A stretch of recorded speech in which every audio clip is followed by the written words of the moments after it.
ওম শান্তি। আজ 27/3/2024 প্রাতমুরলি ওম শান্তি বাপদাদা মধুবন। বাবা বলছেন, মিষ্টি বাচ্চারা, সত্য কথা শোনান একমাত্র বাবা, তাই বাবার কথাই শোনো, মানুষের নয়। একমাত্র বাবার কথা যে শোনে সেই হয় জ্ঞানী। প্রশ্ন: যে আত্মারা তোমাদের দেবী দেবতা বংশের হবে তাদের মুখ্য নিদর্শন কি হবে? উত্তরে বাবা খুব সুন্দর করে আমাদের সকল আত্মাদের বোঝাচ্ছেন। বাবা বলছেন, তাদের এই জ্ঞান খুব ভালো ও মিষ্টি লাগবে। তারা মনুষ্য মত ত্যাগ করে ঈশ্বরীয় মতানুসারে চলা শুরু করবে। বুদ্ধিতে আসবে যে শ্রীমত অনুযায়ী আমরা শ্রেষ্ঠ হব। এখন এই পুরুষোত্তম সঙ্গম যুগ চলছে, আমাদেরই উত্তম পুরুষ হতে হবে। ওম শান্তি। মিষ্টি মিষ্টি আত্মারূপী বাচ্চারা, এখন আত্ম অভিমানী হও।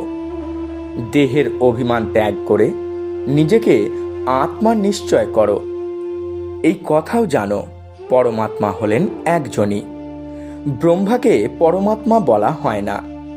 ব্রহ্মার 84 জন্মের কাহিনী তোমরা জানো। এই হলো ওনার শেষ জন্ম। এনার মধ্যেই আমাকে আসতে হয়, যিনি পুরোপুরি 84 জন্ম নিয়েছেন। এনাকেই জ্ঞান প্রদান করি। তোমরা 84 জন্মকে জানো না, আমি তোমাদের বলি। সর্বপ্রথমে তোমরা এমন দেবী দেবতা ছিলে। এখন সেই রূপে পরিণত হওয়ার জন্যে পুরুষার্থ করতে হবে।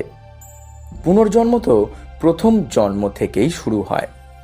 এখন বাবা বলেন, আমি যে তোমাদেরকে বলি সেসব হলো রাইট, বাকি যা কিছু তোমরা শুনেছ সেসব হলো রং।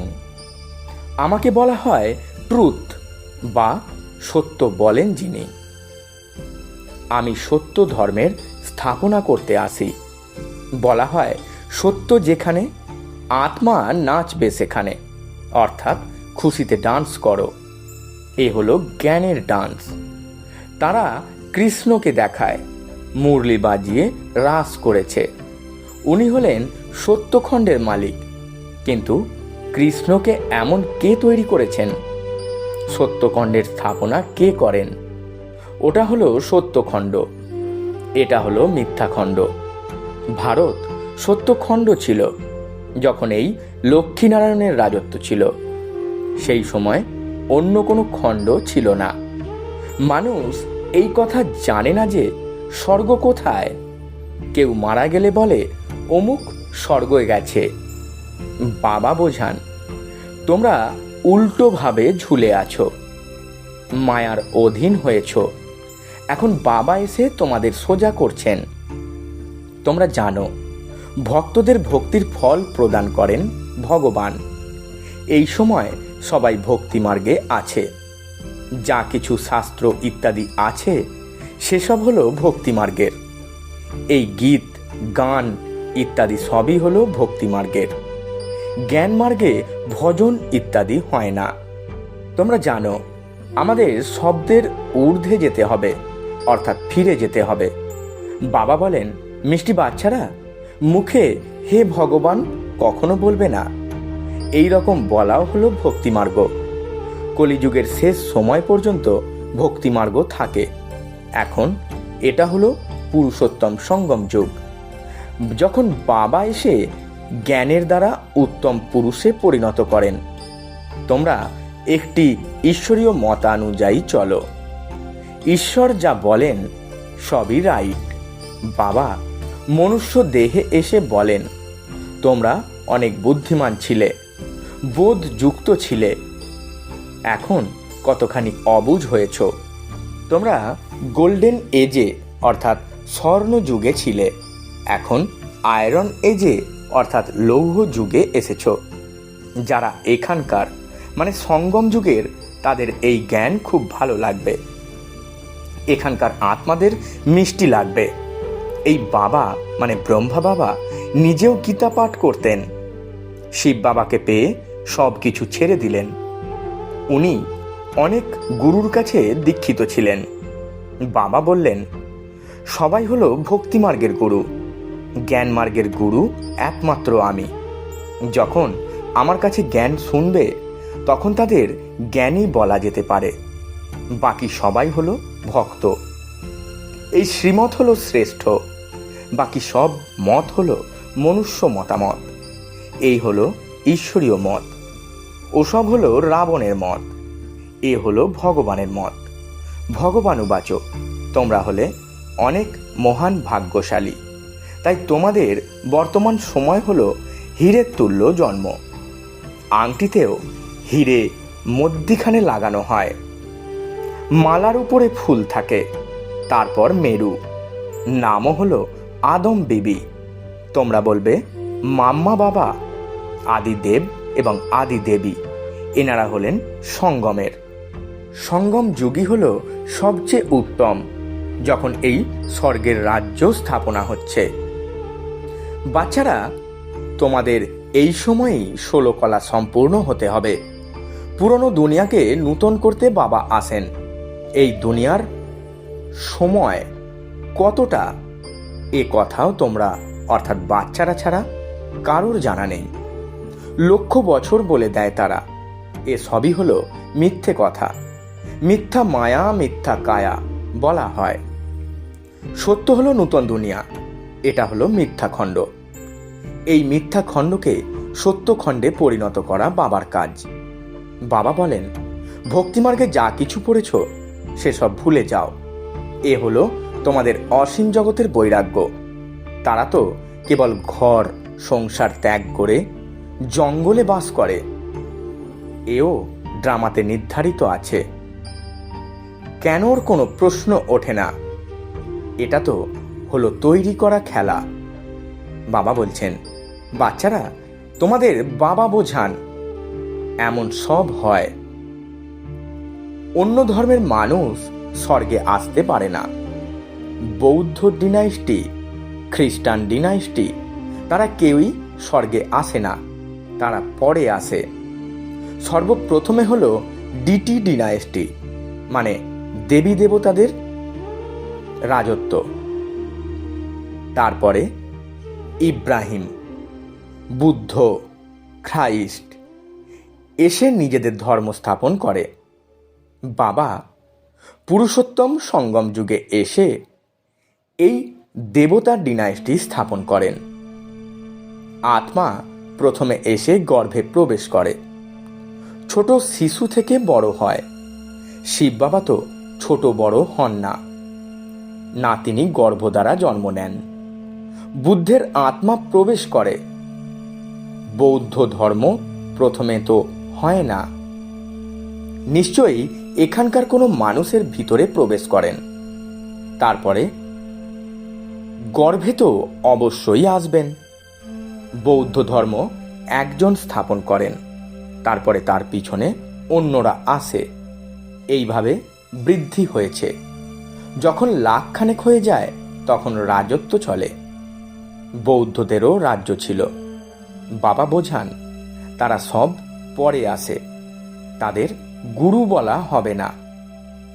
গুরু হন একজনই, তিনি নিজের ধর্ম স্থাপনা করতে নিচে নেমে আসেন। বাবা সবাইকে উপরে পাঠিয়ে দেন, তারপর মুক্তিধাম থেকে এক এক করে নিচে আসে। তোমরাও জীবন মুক্তি থেকে নিচে নেমেছ। তারা যদিও মুক্তি থেকে নিচে নামে, তাদের মহিমা কিসের? জ্ঞান তো সেই সময় লুপ্ত হয়ে যায়। বাবা জ্ঞান প্রদান করেন গতি সদ্গতির জন্যে। তিনি গর্ভে আসেন না, এনার মধ্যে বসে আছেন। এনার দ্বিতীয় কোনো নাম নেই। অন্যদের শরীর অনুযায়ী নাম থাকে। ইনি হলেন পরম আত্মা, ইনি জ্ঞানের সাগর। এই জ্ঞান সর্বপ্রথমে আদি সনাতন দেবী দেবতা ধর্মের আত্মাদের প্রাপ্ত হয়, কারণ তাদেরই ভক্তির ফল প্রাপ্তি হওয়ার আছে। ভক্তি তোমরাই শুরু করো, তোমাদেরই ফল প্রদান করি। বাকি অন্যরা সবাই হলো বাই প্লট। তারা 84 জন্মও নেয় না। বাবা বোঝান, বাচ্চারা, তোমরা এখন দেহি অভিমানী হও। সেখানেও বোধ থাকে, এক শরীর ত্যাগ করে অন্য শরীর ধারণ হবে। দুঃখের কথা নেই, বিকারের কথা নেই। বিকার থাকে রাবণ রাজ্যে, ওটা হলো নির্বিকারী দুনিয়া। তোমরা বোঝাবে, তবুও বুঝবে না। কল্পপূর্বে যারা বুঝেছে তারাই বুঝবে, তারাই পদ প্রাপ্ত করবে। যারা বুঝবে না, পদ প্রাপ্তও হবে না। সত্যযুগে সবাই পবিত্র, সুখ শান্তিতে থাকে। সব মনস্কামনা 21 জন্মের জন্য পূরণ হয়। সত্যযুগে কোনো কামনা থাকে না। আনাজ ইত্যাদি সব কিছু অসীম মাত্রায় থাকে। এই বোম্বে প্রথমে ছিল না। দেবতারা নোনা জমিতে বাস করেন না। যেখানে মিষ্টি নদী ছিল, সেখানে দেবতাদের বাস ছিল। মানুষ কম ছিল, একজনের কাছে অনেক জমি থাকত। দেখানো হয় সুদামা 1 মুঠো চাল দিয়ে মহল প্রাপ্ত করে। মানুষ দান পুণ্য করে ঈশ্বরের উদ্দেশ্যে। এবারে তিনি কি ভিক্ষুক নাকি? ঈশ্বর তো হলেন দাতা। তারা ভাবে পরের জন্মে ঈশ্বর অনেক কিছু দেবেন। তোমরা তো 1 মুঠো দাও, নূতন দুনিয়ায় অনেক কিছু নাও। তোমরা খরচ করে সেন্টার তৈরি করো, যাতে সবাই শিক্ষা লাভ করে। নিজের ধন খরচ করো, তারপরে রাজত্ব তোমরাই নাও। বাবা বলেন, আমি তোমাদের নিজের পরিচয় বলি। আমার পরিচয় কেউ জানে না। না আমি কোনো দেহে আসি, আমি তো আসি মাত্র একবার, যখন পতিত দুনিয়াকে পরিবর্তন করতে হয়। আমি হলাম পতিত পাবন। আমার পাঠ হলো সঙ্গম যুগে, তাও অ্যাকিউরেট, সঠিক বা নির্ধারিত সময়ে আসি। তোমরা কি আর জানতে পারো শিব বাবা কখন এনার মধ্যে প্রবেশ করেন? তারা কৃষ্ণের তিথি, তারিখ, মিনিট ইত্যাদি লেখে। শিব বাবার কোনো মিনিট ইত্যাদি কেউ বার করতে পারে না। ব্রহ্মাও এই কথা জানতেন না। শিব বাবা যখন জ্ঞান প্রদান করলেন, তখন জানতে পারলেন। আকর্ষণ অনুভব হতে থাকলো। ব্রহ্মার মূর্তেও মরচে ছিল। যখন পরমপিতা পরমাত্মা প্রবেশ করেন, তখন তোমরা আকৃষ্ট হয়ে ছুটে ছুটে আসো। তোমাদের কোনো চিন্তা থাকে না। বাবা বলেন, আমি হলাম সম্পূর্ণ পবিত্র।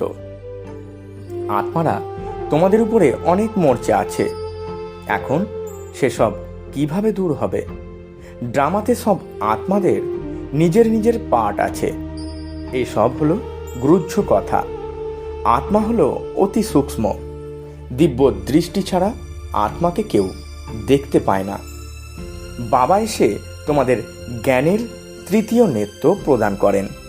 তোমরা জানো, আমাদের অর্থাৎ আত্মাদেরই বাবা পড়ান। ভক্তিমার্গে তো জ্ঞান হলো আটায় যেটুকু লবণ। যেমন ভগবানুবাচ শব্দটি রাইট, কিন্তু কৃষ্ণ বলে দিলে আবার ভুল হয়ে যায়। মন মনাভাব শব্দ হলো সঠিক, কিন্তু অর্থ বোঝে না। মামেকম শব্দটি রাইট।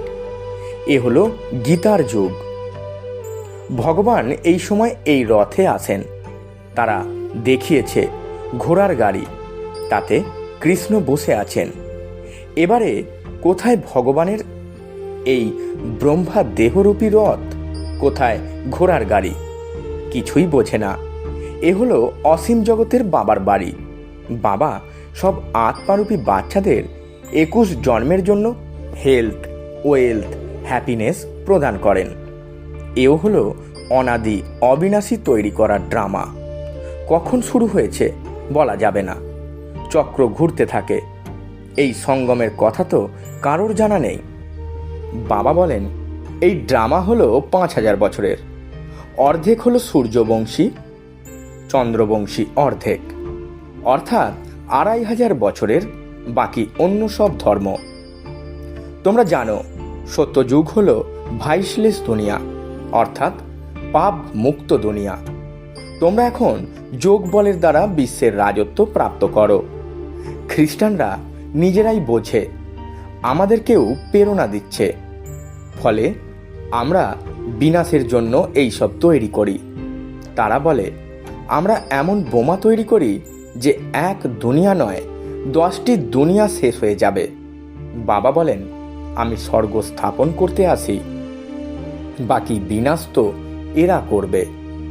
আচ্ছা, মিষ্টি মিষ্টি হারানিধি বাচ্চাদের প্রতি মাতা পিতা বাপদাদার স্মরণে স্নেহ সুমন আর সুপ্রভাত। আত্মাদের পিতা তার আত্মারূপী বাচ্চাদেরকে জানাচ্ছেন নমস্কার। আমরা আত্মারূপী বাচ্চারা আমাদের আত্মারূপী মাতা পিতা বাপদাদাকে জানাই স্মরণে স্নেহ সুমন আর সুপ্রভাত এবং শত কোটি নমস্কার। ধারণার জন্যে মুখ্য সার। প্রথম পয়েন্ট, অসীম জগতের বৈরাগী হয়ে যা কিছু এখনো পর্যন্ত ভক্তিমার্গে পড়েছ বা শুনেছ সেসব ভুলতে হবে। একমাত্র বাবার কথা শুনে তার শ্রীমত অনুযায়ী নিজেকে শ্রেষ্ঠ করতে হবে। দ্বিতীয় পয়েন্ট, যেমন বাবা হলেন সম্পূর্ণ পবিত্র, তার উপরে কোনো মরচে নেই, তেমন পবিত্র হতে হবে। ড্রামার প্রত্যেকটি পাঠধারীর পাঠ হলো একেবারে অ্যাকিউরেট। এই গ্রুহ্য রহস্যটিকেও বুঝে এগিয়ে চলতে হবে। বরদান, বাবা আর বরদাতা এই ডবল সম্বন্ধের দ্বারা ডবল প্রাপ্তি করা সদা শক্তিশালী আত্মা ভব। ব্যাখ্যায় বাবা বলছেন, সর্বশক্তি হল বাবার উত্তরাধিকার আর বরদাতার বরদান। বাবা আর বরদাতা এই ডবল সম্বন্ধের দ্বারা প্রত্যেক বাচ্চার এই শ্রেষ্ঠ প্রাপ্তি জন্ম থেকেই হয়ে থাকে। জন্ম থেকেই বাবা বালক তথা সর্বশক্তির মালিক বানিয়ে দেন। সাথে সাথে বরদাতার সম্পর্কে জন্ম হতেই মাস্টার সর্বশক্তিমান বানিয়ে দেন, সর্বশক্তি ভবর বরদান দিয়ে দেন। তো একের দ্বারা এই ডবল অধিকার প্রাপ্ত হওয়ার কারণে সদা শক্তিশালী হয়ে যাও। স্লোগান, দেহ আর দেহের সাথে পুরনো স্বভাব সংস্কার বা দুর্বলতার থেকে ডিটাচ হওয়াই হলো বিদেহী হওয়া। আজ আমাদের সকলের অতি স্নেহী বাপদাদার হৃদয়ের উপর রাজত্ব করা, নিজের জীবন বা কর্তব্যের দ্বারা গুণ দান করা, সদা বিদেহী স্থিতিতে থেকে ট্রাস্টি যোগ্য রক্ষক হওয়া এবং অন্যদেরকে বানানো দাদি জানকীজির আজ হলো পূর্ণ স্মৃতি দিবস। তিনি 27শে মার্চ 2020 তারিখে অব্যক্ত বতনবাসী হয়েছিলেন। তাঁর দ্বারা প্রাপ্ত হওয়া অমূল্য শিক্ষাগুলি সদা আমাদের সকলের কানে গুঞ্জরিত হতে থাকে। সেই অমূল্য শিক্ষাগুলির থেকে 11টি পয়েন্ট সকলের জন্য। প্রথম পয়েন্ট, নিজেকে আশীর্বাদ করতে হলে সূক্ষ্ম অভিমানকে পরখ করে তাকে দ্রুত সমাপ্ত করে দাও। দ্বিতীয় পয়েন্ট, নিজের স্থিতিকে এমন অচল অনড় বানিয়ে নাও তো সময় সংকল্প এতটুকুও যেন ব্যর্থ না যায়। তৃতীয় পয়েন্ট, জগতের দুঃখ যন্ত্রণা দূর করার জন্য ইনোসেন্ট আর মিষ্টি হও, মায়ের সমান পালনা দাও। চতুর্থ পয়েন্ট, বেশি ভাবলে, বেশি কথা বললে আর বেশি চিন্তা করলে শক্তি খরচ হয়। সাইলেন্সে থাকো, তাহলে শক্তি জমা হতে থাকবে। পঞ্চম পয়েন্ট, পরচিন্তন বা ঘৃণার দৃষ্টিকে সমাপ্ত করে সচিন্তন আর প্রভু চিন্তন করো। 6 নম্বর পয়েন্ট, সৌভাগ্যবান এবং ব্লিসফুল থাকতে হলে বাবার ব্লেসিংস নিতে থাকো। 7 নম্বর পয়েন্ট, কারোর করা ভুল চিত্তে যেন না থাকে, চিত্ত সাপ রাখো তো শান্তিতে থাকবে। 8 নম্বর পয়েন্ট, তপস্বী হওয়ার জন্য ত্যাগী হও, একটুও ইচ্ছা বা আসক্তি যেন না থাকে। 9 নম্বর পয়েন্ট, নিজের স্থিতি উচ্চ বানাতে হলে স্মরণে থাকার গুপ্ত অভ্যাস করতে থাকো, সাধারণ বলার বা শোনার অভ্যাস যেন না থাকে। 10 নম্বর পয়েন্ট, নিজের শতগুণী দৃষ্টি বৃত্তির দ্বারা নিজেদের মধ্যে শতগুণী ব্যবহারের দ্বারা নিজের সম্পূর্ণতাকে সমীপে নিয়ে এসো। 11 নম্বর পয়েন্ট, অন্তর্মুখী হয়ে যাও, তো অষ্টশক্তি সখীরূপে সাথী আর সহযোগী হয়ে যাবে। ওম শান্তি। নমস্কার।